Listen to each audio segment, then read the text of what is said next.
Let's try this again. I got cut off on the last attempt here because what was it? This time my phone didn't overheat, but my signal died. So I'm on the Wi-Fi now. It should be a little bit faster, more capable for handling the brilliance of this transmission. So we'll see how it goes. So, yeah, as you can see on the text here, I need to trim my freaking mustache thing. It's getting in my mouth. As you can see on the text here, we're talking about being an empath. And we're talking about this very common experience of,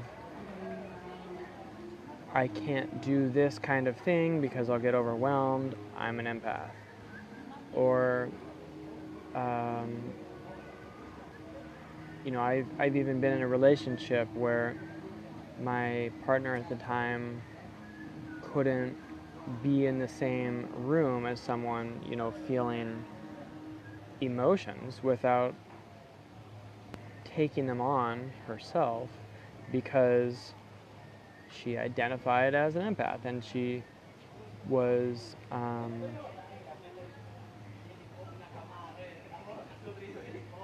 for lack of a better word, just a victim of her own energy, a victim of the experience she was having without, and this is the key, without knowing how to take responsibility for shifting that energy outside of controlling the person who you are sucking the emotions from, right? So if you're at a restaurant and you're feeling like all the different shadows of the people and all that stuff in that public place, you can't go up to each one of them and do energy work on them, right? What's the other option? You can't go out. So there's something that's imbalanced here, and people who identify as an empath are often living in pride, which keeps them from noticing that it's actually a lack of responsibility that they are, on their part, that they are not stepping into. And usually, because people who are empathic have a lot of, feminine energy, that is the nature of being an empath. So you're like a vacuum cleaner, like sucking the energy into you and moving through stuff, transmuting stuff everywhere you go, as an addiction even, not by choice, but as a childhood coping mechanism, which seems to have no other options. Yeah? So, what is the other option, you may ask? Well, I'll tell you once I move my facial hair out of my mouth. There's a little thing called masculine energy that is very different from feminine energy. And there are different schools of thought, right? Like some schools of thought are become feminine all the way until you've surrendered to the divine will of the universe, and the universal will just moves through you, and you never have to lift a finger, you never have to try, you never have to make any effort, and that divine willpower just moves through you. So when you've surrendered all of your bullshit, that can be the case. However, until then, you're going to suffer. And until then, you're going to be a victim of your own energy, because you're not putting up a boundary. You're not creating a boundary.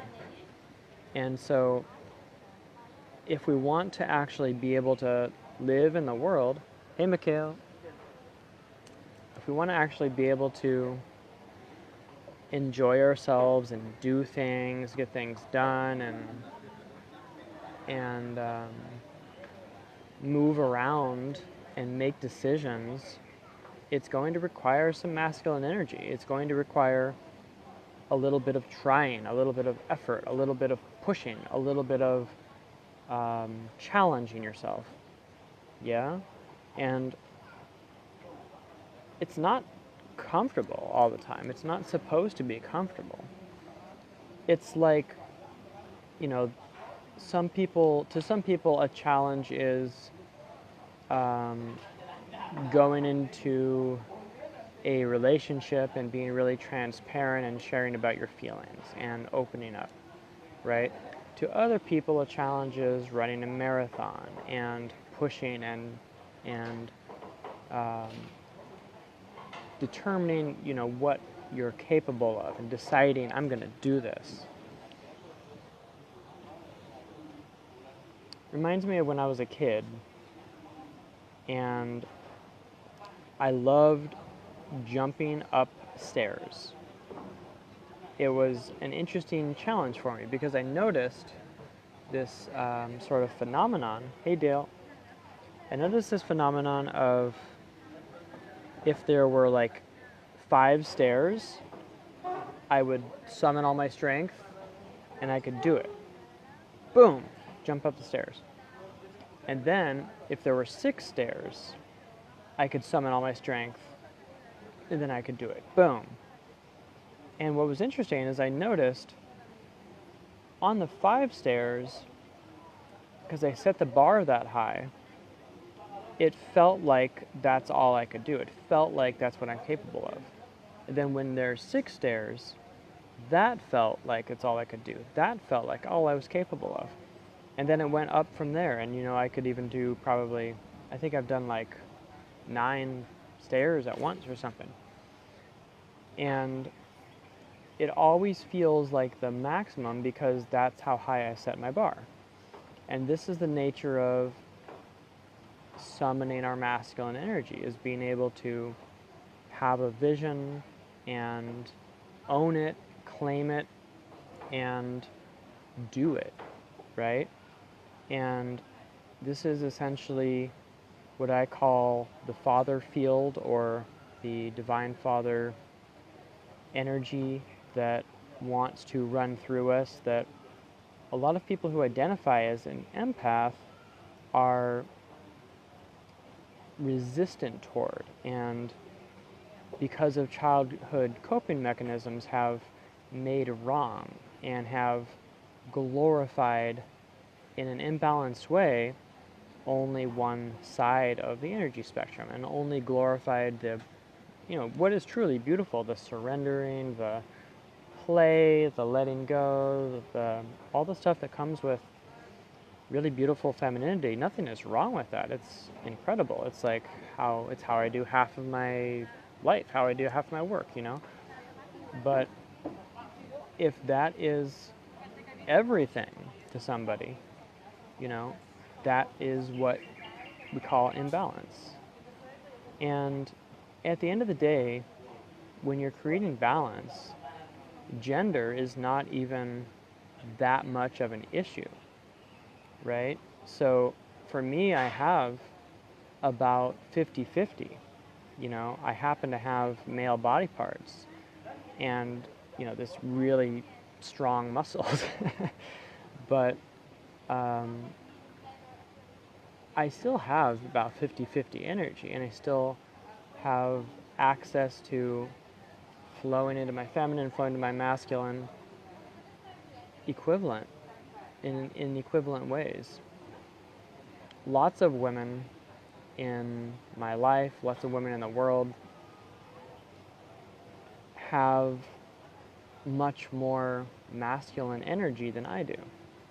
And that too is often an addiction. That too is often based on here's what I think is right, here's what I think is going to make me a good person, here's what I think is going to,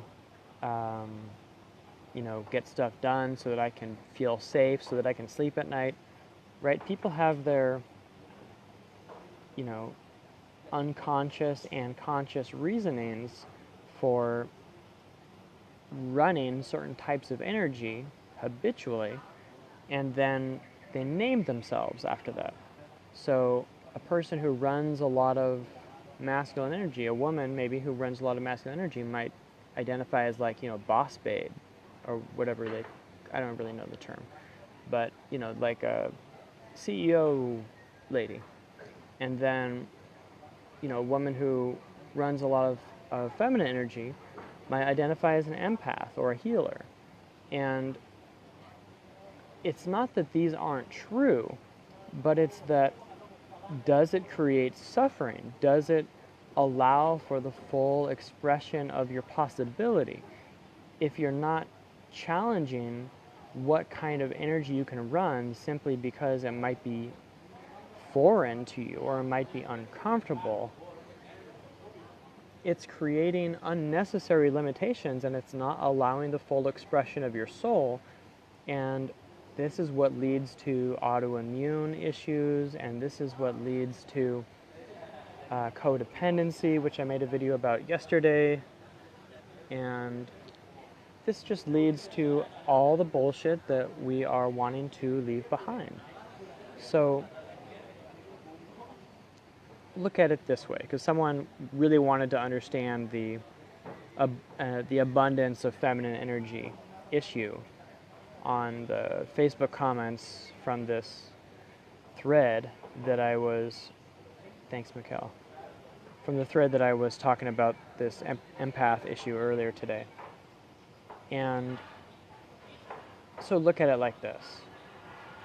I'm a child, I could be a male or a female, but as a male or female child, I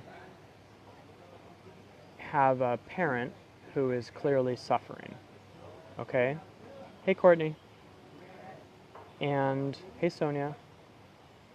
And if I have this parent who's clearly suffering, and I want them to stop suffering, one strategy I could employ is the opposite of control of them, is trying to control the experience of the energy, trying to control the emotions. And so as a child, my coping mechanism can be, I'm going to be sad for you.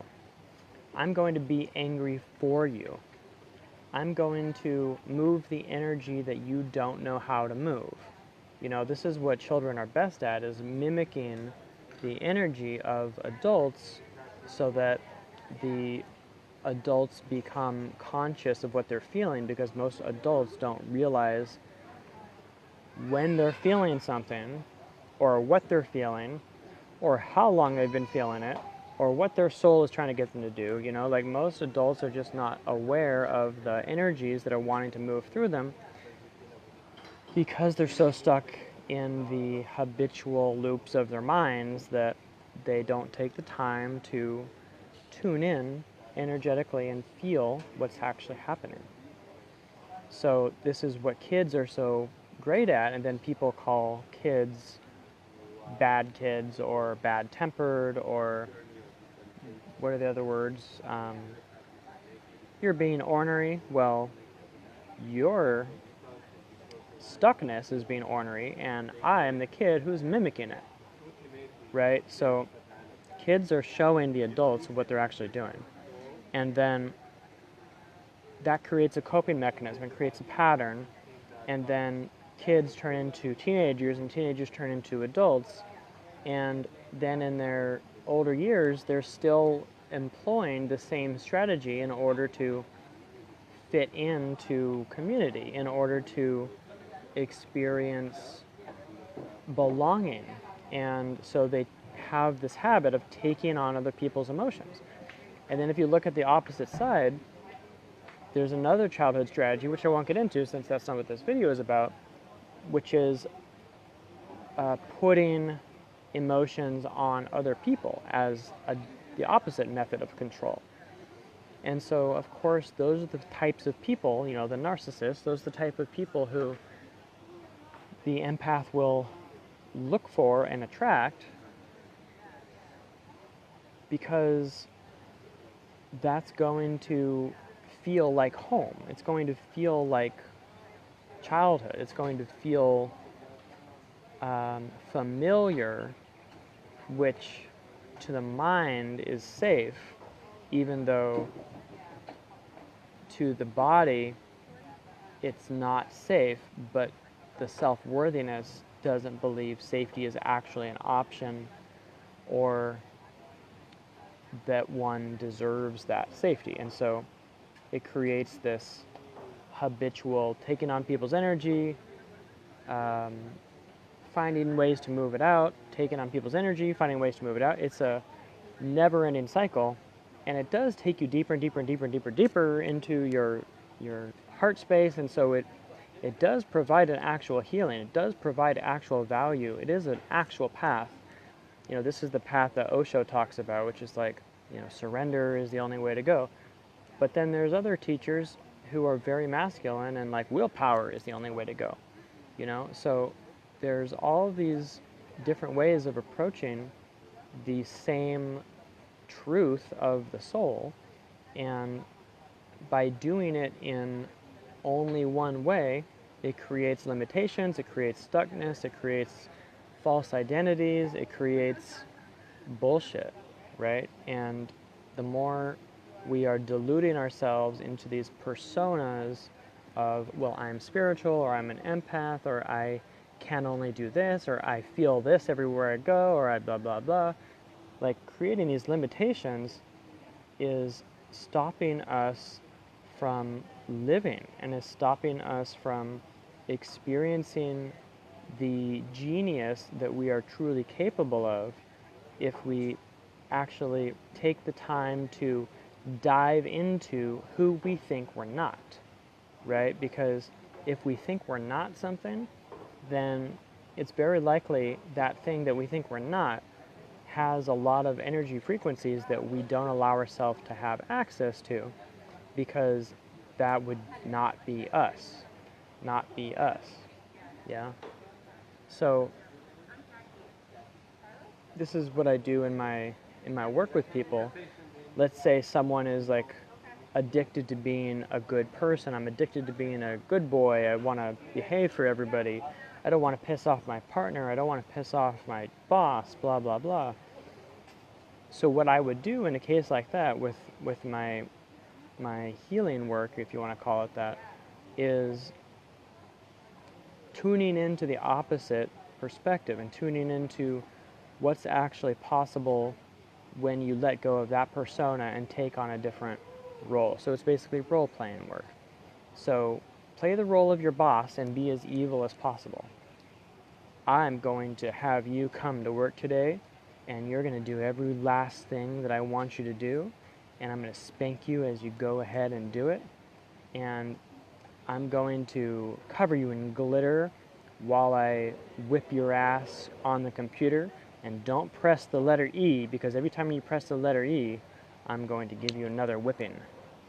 See, this is just like tuning into the opposite energy of what we might be accustomed to, and then it releases the holding on, the grasping of identity, which keeps us in that vacuum-like energy-sucking experience.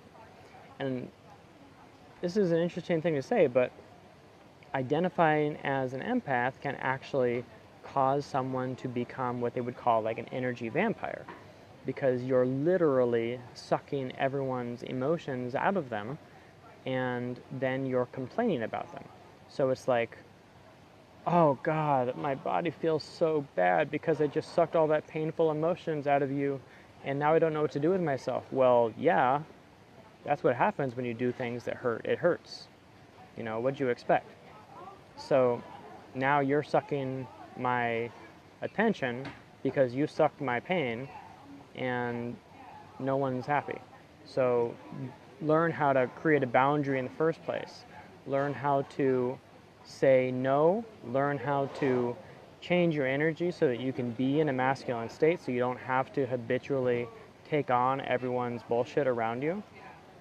And this comes from, grieving the childhood wounding that needed the approval in the first place, because that's what this is all for. It's usually based on the belonging wound and looking for approval. And so we have to grieve these deep belonging wounds, which live right in here, right? Right in there, this like solar plexus stuff and the sacral chakra lower than that. So yeah, I told you my favorite way to move through this stuff is through role playing, but I heard there's like something like 80,000 healing modalities, so there's lots of opportunities out there. And I think this concludes my talk for the day, unless anybody has any questions on the nature of being an empath and moving forward as an empath, or moving out of the role of an empath, disidentifying with being an empath, and moving into wholeness, moving out of the feminine imbalance, allowing more masculine energy, noticing where we've judged masculine energy, noticing where we've forced masculine energy when it wasn't for us, but it was for somebody else. When we're trying to be a good person, more quotes necessary here, when we're trying to be a good person by using our willpower, that's a much different experience than running a marathon with your willpower and doing something for yourself, right? When you're using your willpower for yourself, for your soul, in alignment with your soul, it's a much different result than when you're forcing yourself to go to work when you don't want to, and serve a boss that you don't want to, give someone a massage when you don't want to. All these examples are, using willpower out of alignment. But if you can force yourself to do something and it's in alignment, that is going to give you more access to willpower, and in the long run will serve to eliminate the habitual addiction to sucking other people's energy and creating more suffering for yourself and ultimately for them, even though it's designed to be a favor to them. And it ends up being invasive, and it ends up being